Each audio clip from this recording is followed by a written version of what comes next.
Welcome to NTD News Today. I'm Kevin Hogan. Let's take a look at our top stories.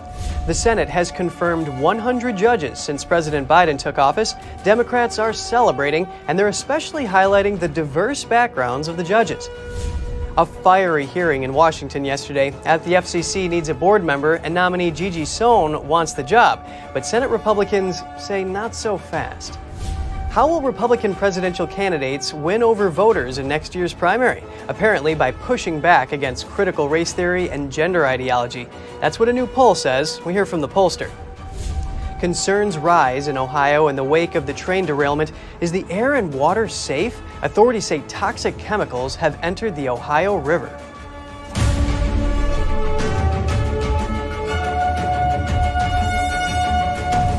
The Senate has confirmed 100 judges nominated by President Biden since he took office. Democrats are celebrating, Republicans not so much.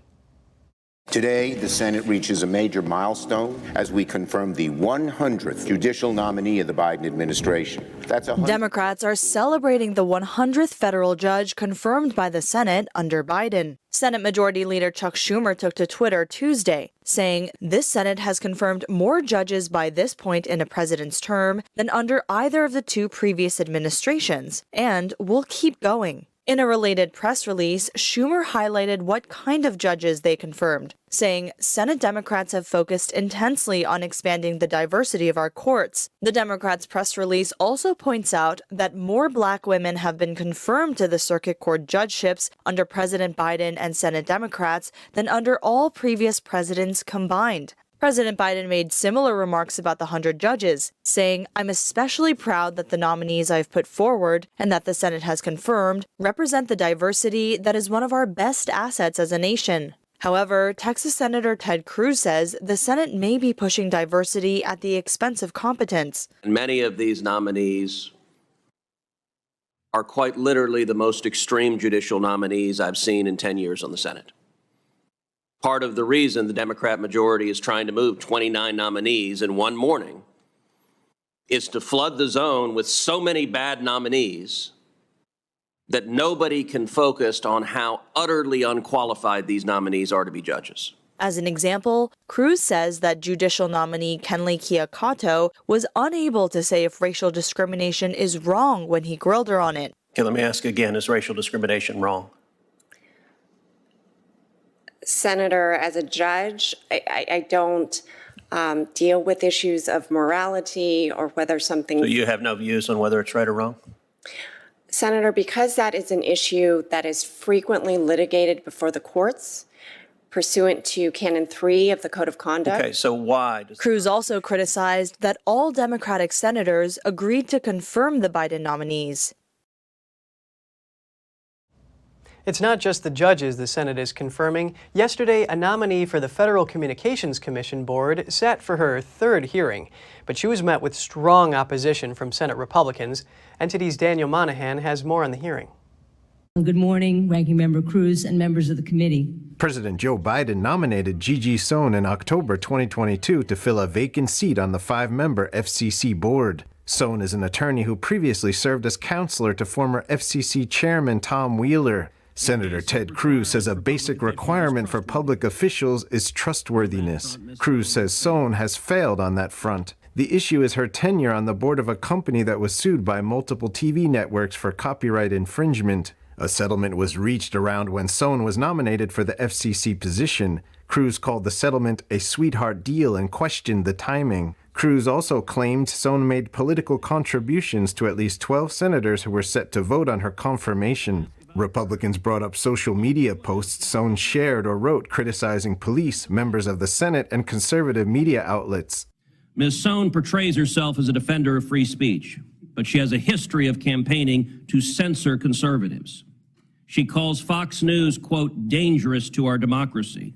Sohn also acknowledged sharing or writing Twitter posts about former President Donald Trump and Supreme Court Justice Brett Kavanaugh that could be considered racist.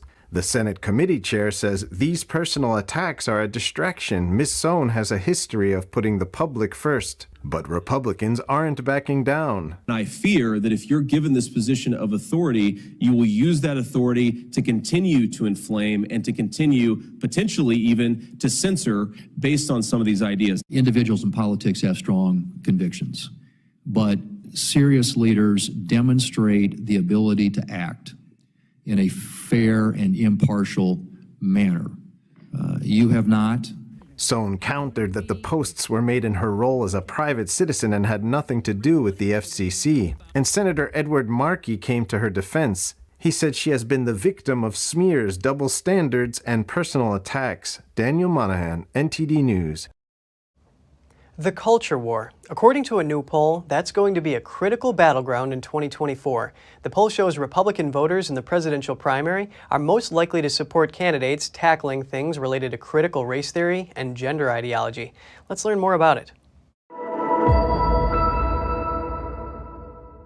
Joining us now is Terry Schilling, president of the American Principles Project, which commissioned the poll. Thanks for coming on the show today, Terry. Yeah, thanks so much for having me. I love doing this work and I love coming on. Yeah, it's very important. The culture war issues that Republican primary voters are most concerned with are parental rights, banning sex change procedures, and age verification to view online pornography. What will GOP contenders need to do to win votes in 2024? Well, it's mostly a race that's come down to Donald Trump and Ron DeSantis, who have been very strong on these issues. So if any of these guys really want to break out, they really need to champion the family. They need to go above and beyond. We want a full-fledged competition. You know, let the chaos ensue and let everyone compete as hard as they can for the family. Who's going to come up with the best ideas to protect our kids in schools and from the broader culture? But we need to protect our kids from porn online. We need to protect them from this gender ideology that's in schools. Critical race theory is another big issue. It's really going to come down to who's willing to push back against this woke assault against America's culture. And whoever stands out most there is going to be the nominee of the party. You talk about protecting the family, standing up to these gender ideologies here. Non-culture war issues were less significant, with a slim majority of GOP voters saying they would favor a candidate creating a pathway for illegal immigrants to obtain citizenship, and it was about 50-50 for more support to Ukraine. Why is gender ideology all of a sudden a main issue? I think it's because, well, for two reasons. Gender ideology has exploded in recent years. It's on the front page of every newspaper. It's on the nightly news every night. People feel inundated and attacked nonstop. But also, it's a major threat. I think that Americans, and primarily conservative Americans, understand the threat that gender ideology poses, right? And they understand the lie that it's built on. We all know that we cannot change our sex. It's a consumer fraud to claim that you can give someone a surgery or a procedure that can make them change their sex. It's just not true. And people inherently and instinctively know that this will destroy America and it will destroy society if we allow it to go any further. Now, the GOP has traditionally been concerned with less government spending, lower taxes, a stronger military. And when we look at foreign affairs, there's hostile regimes across the world. But here we have an issue kind of eroding America from within. So can you compare the two threats and how these candidates are going to go after them? Yeah, so how I would break the Republican Party down in terms of not our voters, but in terms of our candidates is it's about a third. A third of the Republican Party candidates understand the importance and the politics and the political opportunity that these culture war issues present to us. Another third don't understand the importance of it. They think that it'll just go away and that there's nothing that needs to get done. But then another third fundamentally misunderstands the political opportunities presented with this. And they actually think that addressing these culture war issues will hurt them in the election. The problem is that these fiscal issues in Ukraine and all of that, people don't want more wars. People don't want, to balance the budget in a time of such uncertainty as we are in now. They're much more concerned about the immediate and direct threats that are facing them, their children, their families. Well, thanks for breaking this down for us. And the poll found that Governor DeSantis, who hasn't announced a bid, leads former President Trump 53 to 38% in the primary. Both of them have been prominent leaders in these cultural issues. Do you think DeSantis' abolishing diversity, equity, and inclusion departments in his state has contributed to his popularity among this group? I think it's all of the above with Ron DeSantis. He has really understood the pulse of America and the pulse of the conservative movement. He's been on offense across the board. He was one of the first governors to sign a women's sports bill into law when so many were vetoing it, right? And, Kristi Noem early on vetoed it. She's now not only signed a women's sports bill into law, but has signed a genital mutilation ban into law. So we've gotten her around. But he's just been so ahead of the curve on all these issues, transgenderism, the diversity, inclusion, and equity garbage that's out there. He's just been so good, and I think voters understand that he's stepping up to the plate in a major way. He has been championing the resistance to this. Terry Schilling, president of the American Principles Project, thank you so much for your analysis. Thanks so much for having me. Senator Ted Cruz says he will run for re-election. The Texas Republican told reporters yesterday that he'll seek a third term in the Senate in 2024. It's still unclear whether Cruz could be planning a presidential bid. That's because Texas law does allow a candidate to run for Senate and the president at the same time. However, when asked to clarify, Cruz answered, quote, "I'm running for re-election to the Senate." Cruz ran for president in 2016, but fell short to former President Trump in the primaries. Toxic chemicals have entered the Ohio River. That's what officials are now saying after the train derailment fiasco. NTD's Daniel Monahan has more on the aftermath of the fiery crash. The spill did flow to the Ohio River during that initial slug. The EPA has acknowledged the spill of hazardous chemicals into the river, but says it's a large water body that's able to dilute the pollutants pretty quickly. Officials say residents near the derailment should only use bottled water until more test results are in, but are assuring people that drinking water in the area has remained protected. We're seeing very low levels of contaminants, and so all of the treatment being done at those water systems take out any contamination before it finished water. The contaminants that spilled into waterways were toxic to fish. We have estimated, based on our sampling and modeling, about 3,500 dead fish across that space, across those streams, tributaries, waterways. Vinyl chloride and at least 3 other toxic chemicals were released into the air, soil, or water. The Ohio Department of Public Health says that most people can be around the volatile organic compounds at low levels without really feeling health effects. However, at higher levels, especially over a longer period of time, then we can have longer-term health effects. Ohio Governor Mike DeWine says he personally spoke with the Norfolk Southern CEO. He says the company promised to remain in the area until the damage was completely cleared up. He gave me his word and his commitment that the railroad would do that. It's been more than a week since about 50 cars of a freight train derailed in a fiery, mangled mess near the Pennsylvania state line. Authorities chose to intentionally release and burn toxic vinyl chloride from 5 rail cars, sending flames and black smoke billowing high into the sky. The goal was to avoid the danger of an uncontrolled blast. The jarring scene left people questioning the potential health impacts for residents in the area and beyond. Daniel Monahan, NTD News. Now Arizona also has a hazardous material spill. Yesterday, a tanker truck hauling nitric acid overturned on an interstate near Tucson. Drivers along the interstate shot video of the toxic leak emitting reddish smoke. The highway was closed for hours. Public safety officials urged residents nearby to remain inside. They said the first responders were working to evacuate a perimeter around the incident out of an abundance of caution. The local fire department notified that it was helping to control the hazmat and brush fire incidents at the crash site. There are still a lot of unknowns, like the cause of the accident and the extent of injuries and whether other vehicles were involved. But we do know that the hazardous material spilled was nitric acid. It was being transported in liquid form. Nitric acid is used to wash glassware and metal equipment, and it's a highly corrosive chemical, so it can cause severe lung damage if inhaled. It's also irritating to the skin and the eyes. Passers-by were advised to turn off heaters and air conditioning units that bring in outside air. And still to come, Elon Musk gives details on his timetable to replace himself as the CEO of Twitter. He spoke during the World Government Summit in Dubai.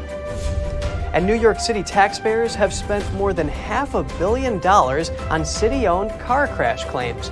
A new report explains in detail. More in just a moment here on NTD News Today.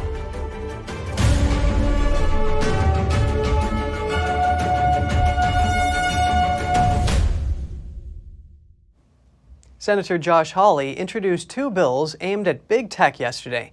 His goal is to protect kids online and prevent harm from social media companies. The Mature Act would enforce a minimum age requirement of 16 for all users on social media platforms, while the other bill is called the Federal Social Media Research Act. It would commission a government report on the harm of social media for kids. Senator Hawley says children suffer every day from the effects of social media. He says big tech companies, at best, are neglecting children's health and monetizing their personal information, and at worst, being complicit in their exploitation and manipulation. The kid's ability to figure out how to set what's on this phone. My 10-year-old knows more about this phone than I know about it already. What's going to be like in another 4 years or 5 or 6 years like your son, Ms. Bride? So I just say, as a parent, it would put me much more in the driver's seat if the law was you couldn't have a phone. I'm sorry, you couldn't get on social media till 16. In related news, a CDC survey on Monday found increasing mental health challenges among teens. The agency declared a national youth mental health crisis. 42% of high school students reported experiencing persistent sadness and hopelessness in 2021. Researchers say social media is a contributing factor. Twitter chief Elon Musk is discussing plans for a new CEO. He says that towards the end of 2023 would be good timing to find someone else to run Twitter. That's when he expects the social media platform to be stable. I think I need to stabilize the organization and just make sure it's in a financially healthy place, and that the product roadmap is clearly laid out. So I don't know, I'm guessing probably towards the end of this year would be good timing to find someone else to run the company. Musk was speaking virtually at the World Government Summit in Dubai. He took over as the head of Twitter in October after buying Twitter for $44 billion. On December 21st, Musk said on Twitter that he would resign as its chief executive as soon as he finds someone foolish enough to take the job. He added that he would just run the software and servers teams. Musk ran a poll on social media platform days earlier on whether he should step down as Twitter CEO. A majority of respondents said he should. Twitter is listed on ranking website SimilarWeb as the second most popular social media platform after Facebook. Microsoft is working on issues with its revamped version of Bing. A report from an AI researcher highlighted factual errors in last week's demo. The demo was supposed to show off how features from the company behind ChatGPT could enhance the search engine. It included pros and cons for products, trip itinerary help, and comparisons of corporate earnings. The researcher says it failed to differentiate between types of vacuums during the product portion. He says it even seemed to make up information about some items. In the vacation part, it missed or apparently fabricated information about bars in Mexico City. It also gave inaccurate financial information about Gap and Lululemon. Microsoft says it's collecting user feedback in order to improve the new Bing. Not to be left out, Google demoed a similar AI tool, which also made mistakes. A federal judge is ordering Sam Bankman-Fried back to court this Thursday after learning he used a virtual private network to access the internet. Judge Lewis Kaplan says he wants to hear about the 2 times FTX founder used a VPN in the past month. Defense attorneys say he just wanted to get into his international NFL subscription, but prosecutors say VPNs can help users access international cryptocurrency exchanges that block American IP addresses. Judge Kaplan says Bankman-Fried even used a VPN after the judge expressed concern about his use of encrypted texting apps that also delete messages. Kaplan had given the prosecutors and defense attorneys until Monday to explain how to retain such text messages. Both sides said they needed more time to rework bail terms, but the judge rejected their request. Bankman-Fried has pleaded not guilty to fraud and conspiracy charges. Senator Marco Rubio is raising the alarm over Ford Motors' deal with a Chinese battery company. He says he wants to make sure no U.S. funds go to the Chinese company, especially in light of the recent Chinese spy balloon. The senator says the deal will only deepen U.S. reliance on the Chinese Communist Party for battery tech. Rubio also says he thinks it's likely designed to make the factory eligible for Inflation Reduction Act tax credits. Ford, on the other hand, argues that the new plant would create 2,500 jobs and begin producing cheaper and faster recharging EV batteries in 2026. It says it would own and control the facility with no foreign investment or U.S. tax dollars going to the Chinese company. Rubio is calling for an immediate committee review of the licensing agreement between Ford and the company CATL. In New York City, car crash claims involving city-owned vehicles are a huge expense. A report says these settlements have cost taxpayers more than $500 million in the last decade. Between 2012 and 2021, New York City taxpayers paid more than $500 million in civil settlements for car accidents involving city-owned vehicles. That's according to a report from the Office of New York City Comptroller Brad Lander. Of these over 4,000 crashes, claims against the NYPD made up the majority, accounting for about 38%. Lander called the city's vehicle collisions a serious public safety concern, adding when a New Yorker is hit and harmed by a squad car or a garbage truck, it's New York City taxpayers who have to settle the bill. One notable trend is that while the number of claims against municipal vehicles is falling, the amount of compensation continues to soar. This thanks to the growth in fatal and serious injury crashes. According to the National Highway Traffic Safety Administration, in 2020, traffic deaths nationwide jumped more than 18% to over 20,000. New York City observed the same surge. Traffic fatalities in the past 2 years were up 20% from 2019, the year before the pandemic hit. As a response, officials are working to improve road safety across the city. Lander's report recommends cutting back on the size of municipal fleets. It also calls for the use of smaller vehicles to lower the severity of crashes. The report further urges municipal agency drivers to take responsibility for their driving. A Wisconsin murder suspect violently attacked her attorney in court yesterday. 25-year-old Taylor Chabanez is accused of killing her lover last year and putting his severed head in a bucket. She's pleading insanity. Her attorney, Quinn Jolly, had just convinced the judge to change her trial date when she unexpectedly attacked him. A security deputy wrestled her to the ground. The judge postponed the trial date to May 15th, but didn't rule on the defense attorney's motion to be removed from the case after the attack. Separate from the insanity defense, the court must decide if Chabanez is even competent to stand trial. She continues to be held on a $2 million bond. Police in Washington, D.C. are advising residents to take caution following a string of robberies targeting people wearing Canada Goose jackets.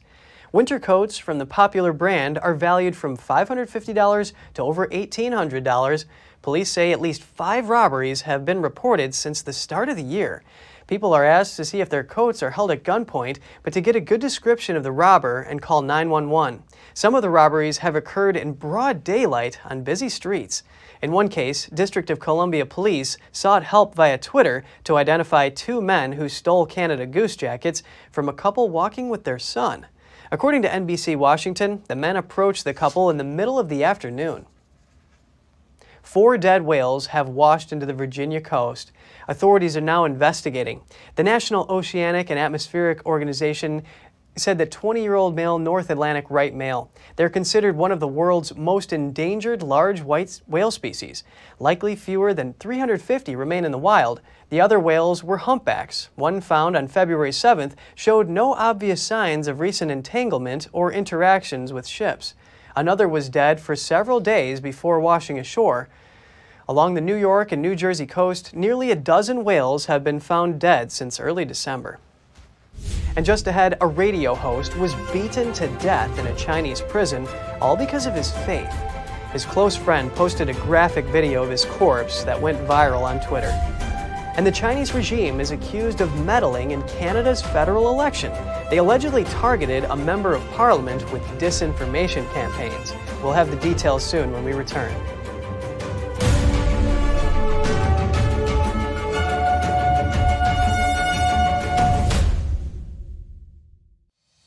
We're entering an unprecedented period of economic turmoil.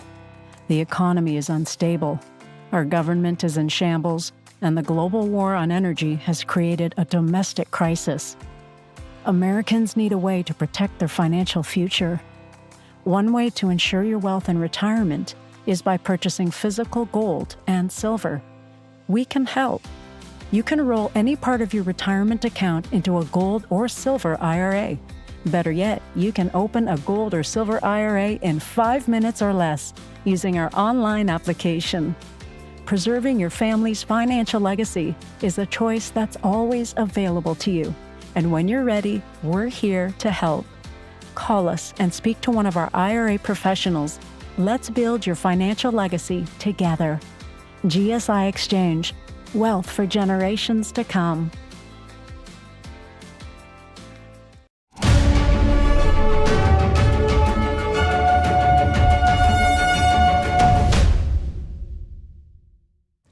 Welcome back. In China, a 30-year-old Sichuan radio host was beaten to death in a local prison because of his faith. But before we go into this, please be aware that the footage we're about to show you might be disturbing. Pang Xuan, host of Sichuan People's Radio, is a Falun Gong practitioner. He was involved in different media hosting and reporting. Pang was arbitrarily arrested by Chinese authorities on his way to work because of his faith. He was detained in July 2020 and died in December. His close friend filmed a graphic video of his corpse and posted it online after his family agreed to release the video. This video then went viral. Chinese authorities claim Pang died from hypothyroidism during his detention, but the video shows wounds all over his body. Pang's friend told the Chinese Epoch Times that Pang was definitely assaulted in prison. Pang's family and friends say he was in good health before his detention. The injuries on his body appear to be electric baton marks, bruises, and binding marks, indicating that he was tortured in custody. Just after his death, the family hired a forensic doctor who was prevented from entering the mortuary. The Chinese regime then required the family to cremate the body within 10 days. In the tweet, Pang's friend says, "He was a very sunny and handsome young man. He was the purest and kindest person I knew. The reason for his arrest was that Pang and his family practice Falun Gong. Although I don't practice Falun Gong, this is by no means a reason for the CCP to kill him." Falun Gong is an ancient self-cultivation method that originated in China. It's based on the principles of truthfulness, compassion, and forbearance. The practice has spread to over 70 countries worldwide, but China banned it when it gained popularity back in 1999. Pang's case is only one of thousands being silenced. The website Minghui.org collects accounts of persecution and arrests of practitioners in China. It reported over 100 Falun Gong practitioners were sentenced in January this year. Mass-produced propaganda from Beijing with limited human effort required. A research firm has identified a series of deepfake video clips featuring AI-generated newscasters, all of them broadcasting messages that align with the Chinese Communist Party, or CCP. Here are the details. On first glance, these look like news anchors, but they are not real people. They're deepfake avatars made with artificial intelligence.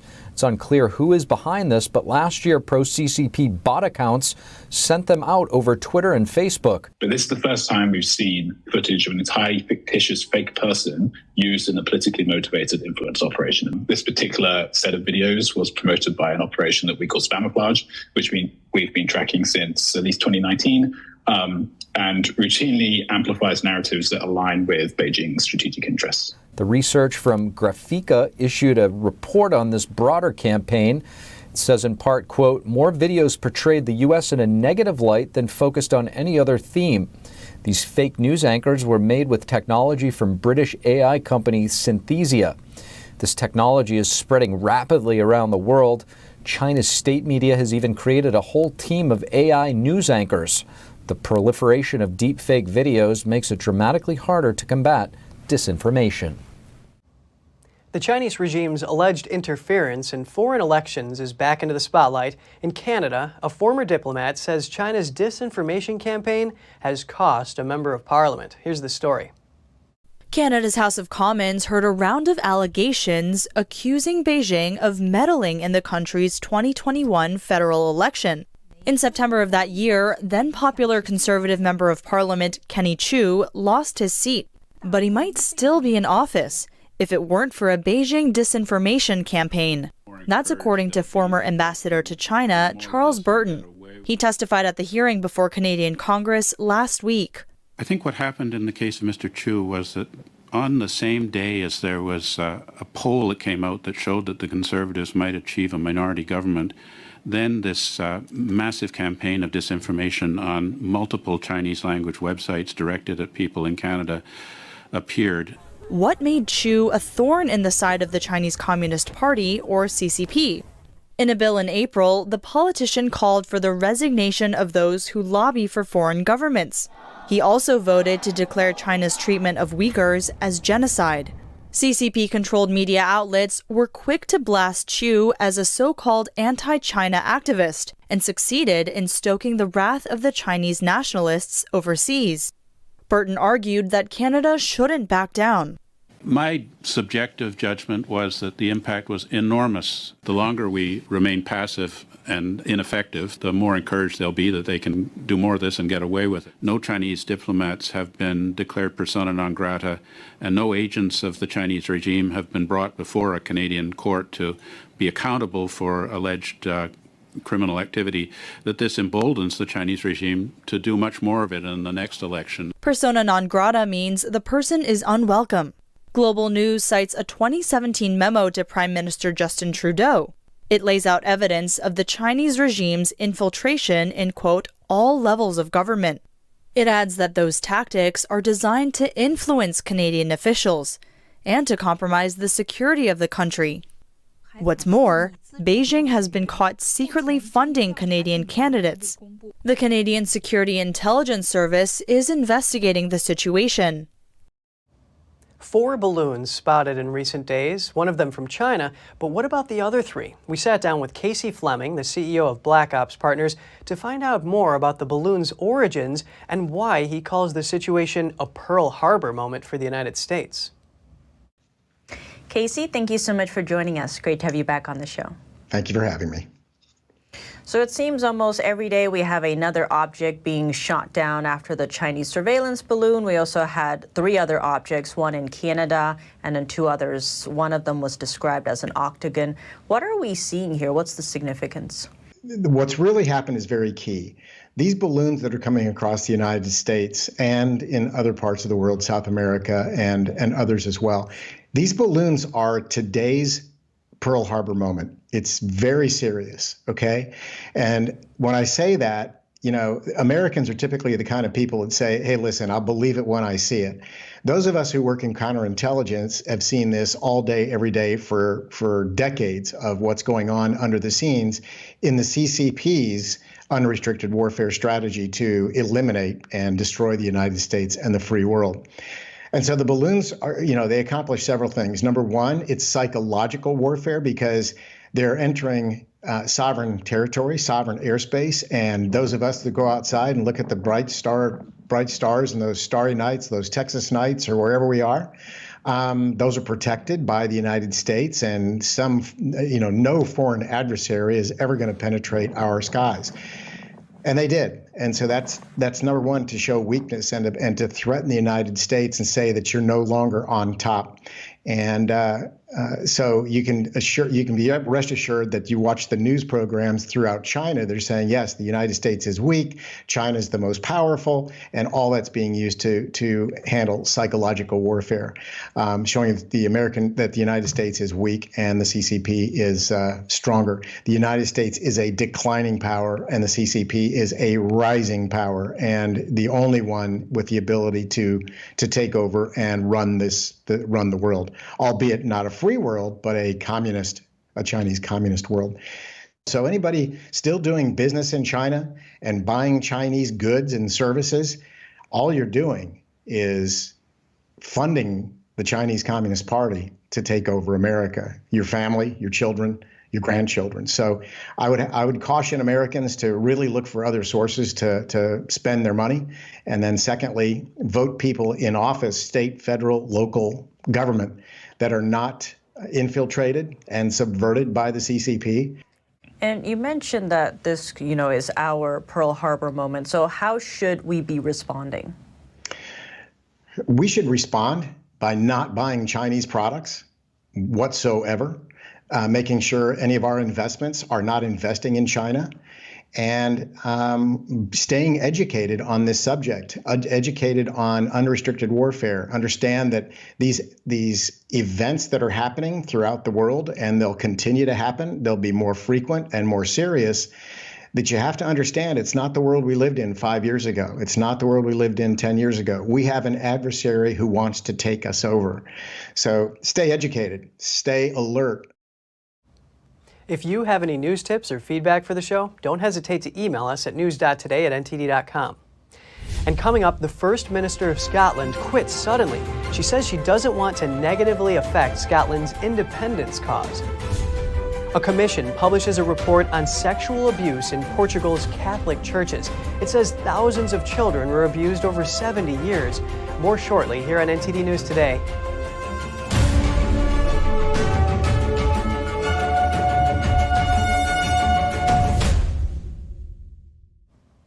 U.S. fighter jets intercepted 4 Russian military aircraft that entered Alaska's Air Defense Identification Zone this Monday.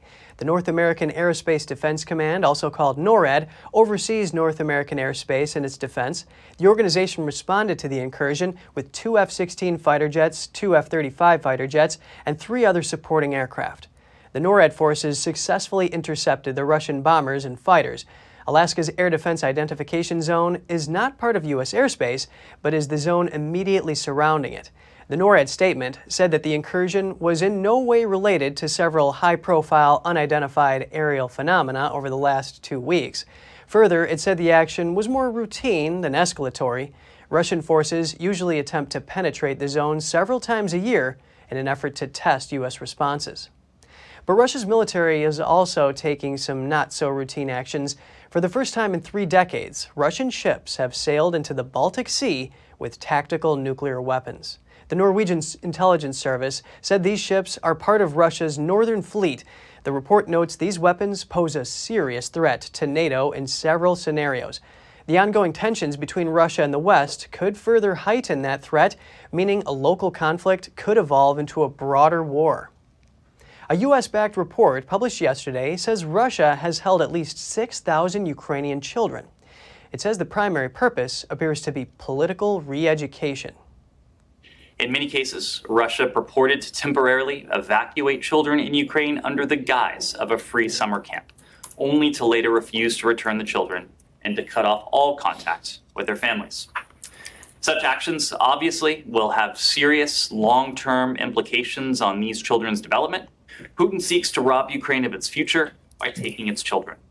Russia's system of forced relocation, re-education, and adoption of Ukraine's children is a key element of the Kremlin's systematic efforts to deny and suppress Ukraine's identity, its history, and its culture. The report says Yale University researchers had identified at least 43 camps and other facilities where Ukrainian children have been held. It says they are part of a large-scale systematic network operated by Moscow since the war began in February 2022. The network of facilities is reportedly vast. It spans from Russia-occupied Crimea across Russia itself, from the Black Sea region to the Far East. The children included those with parents or clear family guardianship.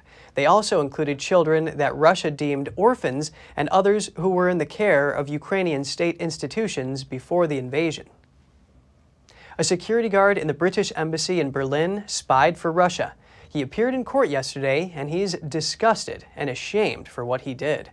The guard collected highly sensitive information and passed some of it on to the Russian state. David Smith said he started collecting confidential information during a dispute with colleagues and while suffering from depression. He was arrested in 2021, a day after meeting an MI5 officer posing as a member of Russia's military intelligence service. Smith pleaded guilty in November to 8 offenses under the Official Secrets Act. And turning to Scotland, the First Minister is stepping down. Nicola Sturgeon said her dominance over her party and the country is no longer the asset it once was in the fight for an independent Scotland.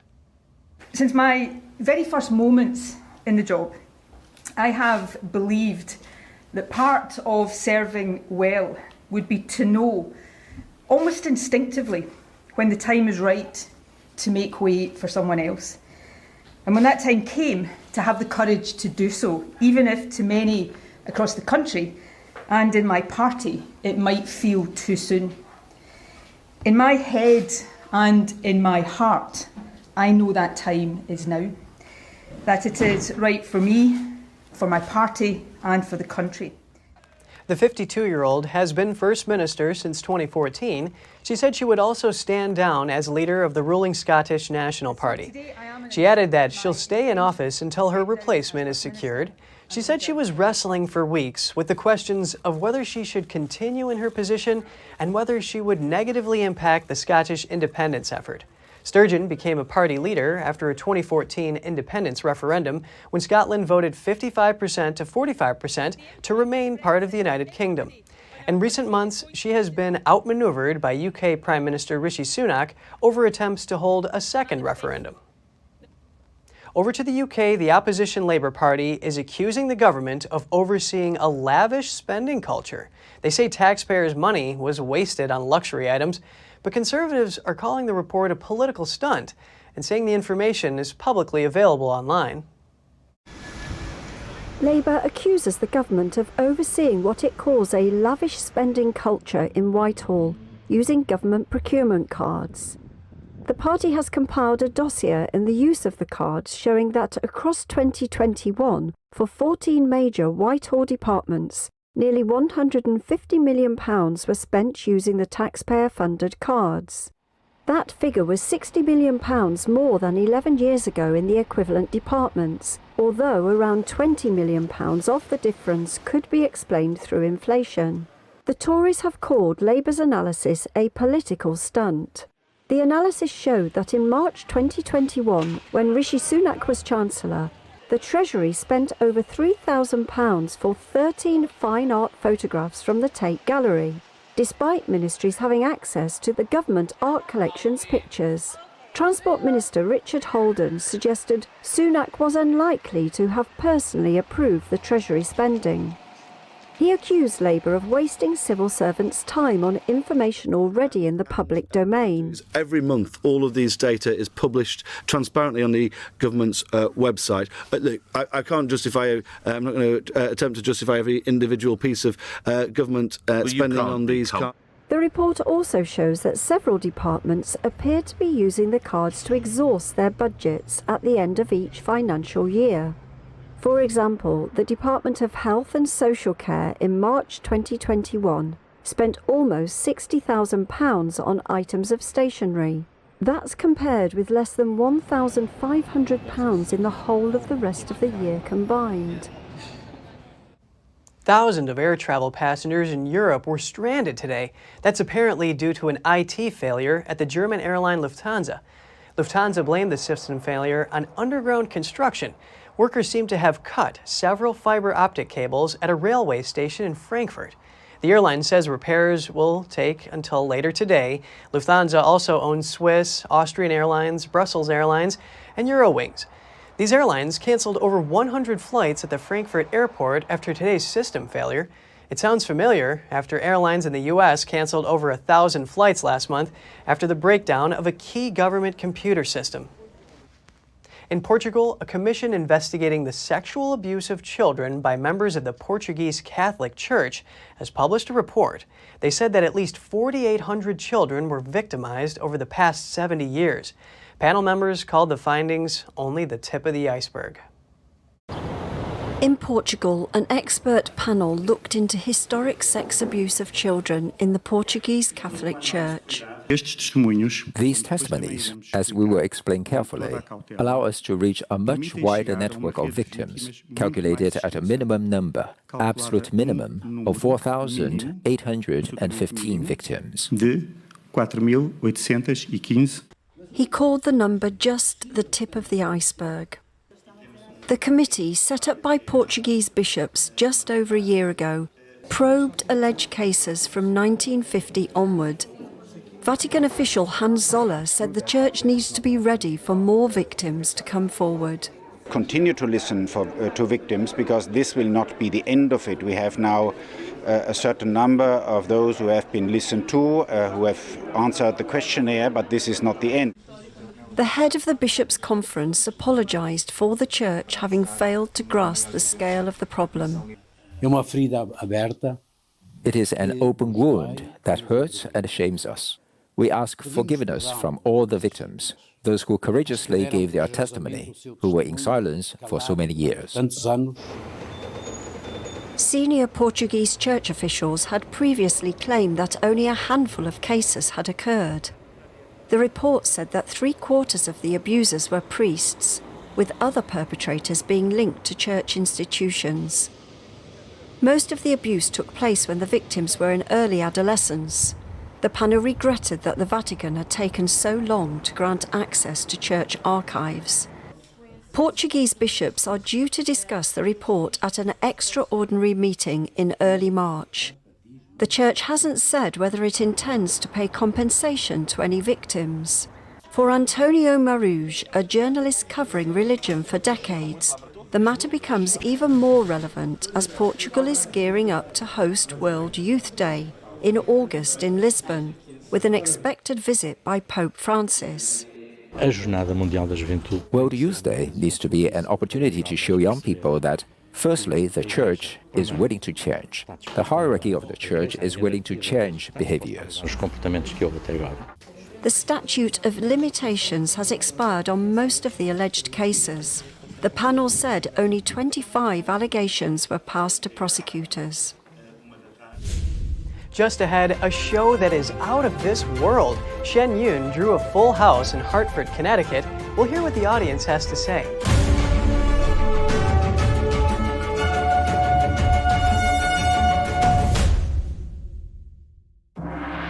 Shen Yun brings 5,000 years of culture to the world stage. I'm incredibly inspired after coming tonight. The dancers, the musicians, singers, everybody involved. It's amazing. It's just a pure joy to watch. And I'm walking away from this very impressed, and I'll see this again. If I could tell my friends anything, is to come. We'll come back. Get yourself a ticket. Don't miss it. Go and see it for sure. Coming to Lincoln Center, April 6th to the 16th. ShenYun.com. The Fixture Pioneer, CGM. Professional AI intelligent fixtures. All-round integration of 4 systems. High precision, high durability, high quality. 2-micrometer repetition accuracy. More than 80 patent certificates. ISO 9001 approved. Precision clamping to meet your every need. CGM has it all. Pride of Taiwan. CGM.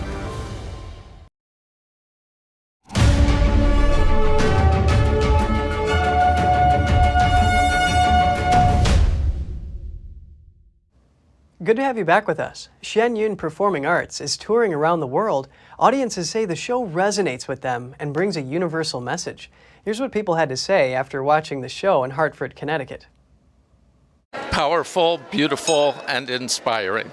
Shen Yun Performing Arts drew a full house for 2 performances on February 11th. One audience member, a doctor, brought her mother, 2 kids, and a friend to see the show. This is out of the world. Congratulations with all my heart. Tears to my eyes when I saw this. It was amazing, beautiful. Yeah, I actually got tears toward the end as well. The talent and the dedication and the work that these guys have put in is just amazing. The message is a universal message, and I've been wanting to see this show for years, so I was really glad I could take my mom and kids and friend. But truth, compassion, forbearance, I mean, what else is going to bring us together after so much of what has gone on environmentally, politically, socially? We really need those 3 messages. So thank you for that and the beautiful performance. Shen Yun aims to revive genuine traditional Chinese culture through music and dance. I think it's marvelous. It's so sad what's going on socially in the world that this is a very beautiful thing to bring to people all over. The stories resonated with me, especially the last one. That story actually about the communist suppression of the people trying to express how they felt, that resonated with me. The audience said Shen Yun is bringing powerful values to the world. And the message that is really resonating here is about, compassion, love, and forbearance in the future and divine intervention and the hope for humanity and good. You feel uplifted, after that. The spiritual aspect is also very inspiring. It's got me thinking. makes me want to grow and be a better person. I think it can help society a lot. I think if more people saw this, they would be happy and feel empowered. Shen Yun is performing in 8 cities in the U.S., as well as France, Germany, and South Korea this week. NTD News, Hartford, Connecticut. Another step towards commercializing space travel. Axiom Space plans the next private astronaut mission to the International Space Station. Here's who will be on it.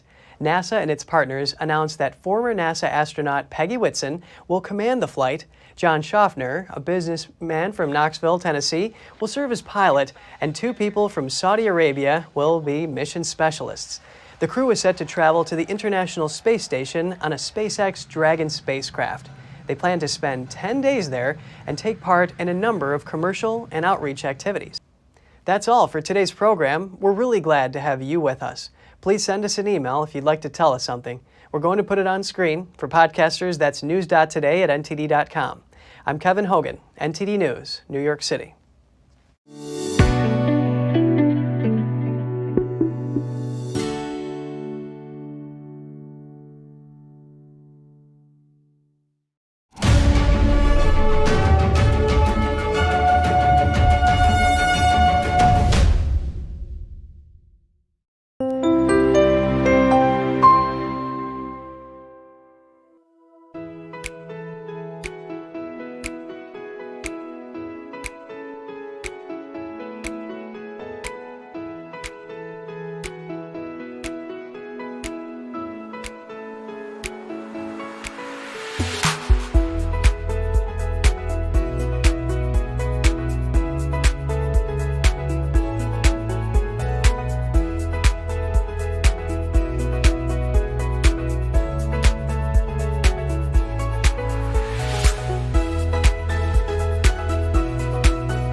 On this episode of International Reporters Roundtable, peace failing in the Middle East, tensions rising in Europe, a Chinese spy balloon in the U.S., unidentified aircraft shot down in Canada, a missile, lasers, and more.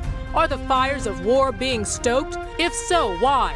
Who is involved and what are the stakes? Are we prepared? Journalists Alex Rafoglu, Claire Lopez, and James Lechner join us to discuss these perilous conditions, what they mean for the world, and what may lie ahead. Tune in with NTD host Tiffany Meyer and our guest panel, giving us a clearer picture of these global events, Saturday at 1 p.m. or Sunday at 7 p.m. Eastern Time.